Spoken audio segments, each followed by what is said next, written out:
20 বছর আগে খেলেছিলেন এই মাঠে। দেশের স্পোর্টস অ্যারেনায় পবিত্র স্থান বলা হয় বঙ্গবন্ধু জাতীয় স্টেডিয়ামকে। টাইগার ক্রিকেটের যাত্রাটাও শুরু হয় এখানেই। লিটন শান্তদের কাছে অচেনা হলেও মাহমুদুল্লাহ রিয়াদের হৃদয় জুড়ে আছে এই মাঠের পুরনো স্মৃতি। পঞ্চপাণ্ডবদের মধ্যে তিনি যে দ্বিতীয়, এই মাঠে ক্রিকেটটা খেলেছেন যিনি। সবশেষ 2005 সালে ক্রিকেটের ছোঁয়া পেয়েছিল বঙ্গবন্ধু স্টেডিয়াম। জিম্বাবুয়ে সিরিজ দিয়ে শেষ হয়েছিল ক্রিকেটের সাথে এর সম্পর্ক। তবে বছর 20 পেরিয়ে আবারও জাতীয় স্টেডিয়ামে ক্রিকেটের ছোঁয়া। নতুন ফিটনেস কোচের আবদার পূরণেই নাকি ক্রিকেট বোর্ডের এমন উদ্যোগ। জাতীয় দলের 3 ফরম্যাটের 40 খানেক ক্রিকেটারের ফিটনেস টেস্টটা এখানেই নিতে চেয়েছেন টাইগারদের নয়া ফিটনেস কোচ নাথান ক্যালি।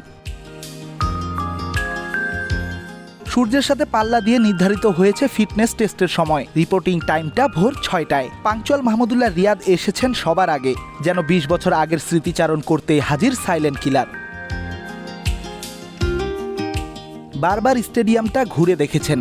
হয়তো ফ্ল্যাশব্যাকে চলছিল 2004 সালে খেলা সেই লোকাল টুর্নামেন্ট। 18 বছরের তরুণ রিয়াদ এখন অভিজ্ঞ।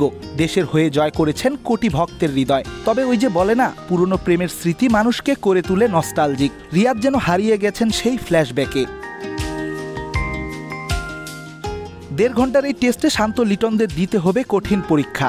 স্টেডিয়ামের অ্যাথলেটিক ট্র্যাকে হবে 1600 মিটার দৌড় এবং 40 মিটার স্প্রিন্ট টেস্ট। এরপরই ফিরে যেতে হবে পুরনো ঠিকানায়। অনুশীলনের বাকিটা হবে মিরপুরের শেরে বাংলায়। রেদওয়ান শাওন, 71। 1, 2, 3 ঢাকায় জমি জিতে নিন 100% ক্যাশব্যাক সহ 20 কোটি টাকার পুরস্কার।